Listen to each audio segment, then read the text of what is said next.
Guys, sengifikile guys, mina uJust BK usonkondla kaNozenkalo.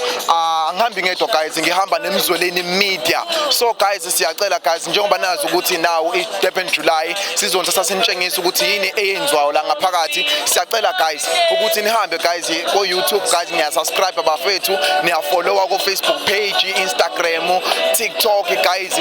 Noma ikuphi guys, just go and search iMzweleni Media. Thina esokwenza ukuthi sinithathe sinitshengisa ukuthi Durban July size ngani. Igama lami nguSimphiwe ngamsweli from Inanda, so cela usazise ukuthi wena ungubani. Maps Maponyane and I'm from Johannesburg. Okay, so if sikhuluma la ngeHollywood, masikhuluma ngeHollywood sikhuluma ngani if ungatshela umuntu omusha or umuntu ongakaze afike la ku Durban July kuthiwa masikhuluma ngeDurban July yini le Durban July? Durban July is the place that everyone comes to for a good time, to enjoy horse racing, high fashion, great style, sometimes not so great style, but great action-packed horse racing with lots of betting and a beautiful day out in Durban. It's the best place for weather, best place for a good time, and I know. Okay, my last question ukuthi ngoba ugqoke kanjena lento lena representa ini? Angithi theme ride the wave.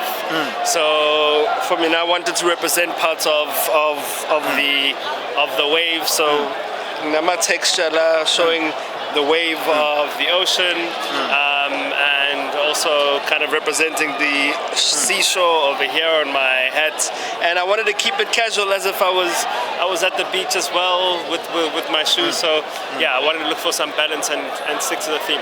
Thank you. Sure. Thank you for your time. Thank you. Danko. Okay, igama uSimphiwe wakamsweli from iMzweleni Media. So sicela bandla ukuthi uzazise nawe ukuthi ngubani, so everyone ukuthi azo understand ukuthi ngikhuluma nobani. iMzweleni Media isiphathele bani? Zulu noma English? Yeah. Can mix is fine. Yes. Alright, lensizo zokhuluma nawo lapha ngwakho uManqoba wakamkhulu. Wakhona nje la eThekwini.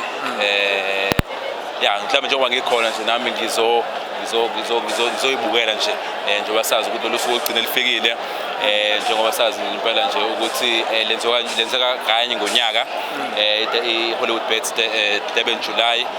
So njengoba ngiyafika nje namanje nje, so ngisazoke ngibone kahle ukuthi segijinya ama race amangaki nokuthi isimo sikanjani. Okay, mangibuza nje kabanzi, iwona muphi umsebenzi wena owenzayo or okulethe la ekhaya? Yeah, no, mina ngumuntu as part of journalism ngomthetho yabo, ngokuphathi angisebenze namhlanje ngizenje ngokuzolokhunja nje ngokuzobuka nje isimo ukuthi sikanjani, nokubuka nje attendance yabantu abafikile namhlanje ukuthi banjani, nokubuka ukuthi ngonyaka odlule ngabe sefana nesibalo compared to unyaka wakulonyaka lo ka2024. Okay, if you have to tell someone osendlini ohlala endlini ongakazi waya ku Durban July, uma kuthiwa ungachaza iDurban July, ungamchazela uthi iDurban July into ekanjani? Yeah, no, iDurban July kusuke kuyisikhathi la abantu abaqhamuka endaweni ehlukahlukene. As much as kumncintiswano womjaho wamahashi, kodwa nje ihlanganisa abantu abaqhamuka mhlambe koGoli, abanye baqhamuka mhlambe South Africa yonke bangayibeka kanjalo nje. Kade ngibona even nangaphandle khona nje kade nginabo lapha eSangweni bathe abase Austria. So uyabona ngempela ukuthi umncintiswano omkhulu ohlanganisa bonke abantu globally ngayibeka kanjalo impela ukuthi bahlangane bebe ndawonye ngento eyodwa nje ukuzobuka unumber 1 ukuthi ubani odla umhlanganiso masekuziwa emahashini. Okay, so far sifike lana and nesola ukuthi wonke umuntu unale outfit and then wena ngabe uyigqokele nje or now you have like into ethile oyirepresentayo when it comes to your outfit? I know angigqokele noma ngakhuluma iqiniso bafa, I know ngigqokele noma kade ngibona impela ukuthi hayi khona impela abasike ngempela obonayo nje ukuthi hayi le ilandwe phesheya nje impela. I know mina ngigqokele nje yabona nje. Yeah. Ayikho inkinga, siyabonga kakhulu, siyabonga. Yebo. Hayi nizweleke bafowethu ukuthi zonke izinto ziyenzeka, abantu bayagqoka, abantu benzani, but also ukuthiwa nama journalists guys izinto besingazohlangana nazo namhlanje, but Danko. Mika igama lami nguSamkelo Makhubalo. I'm a student at Northdale TVET College and I'm a designer.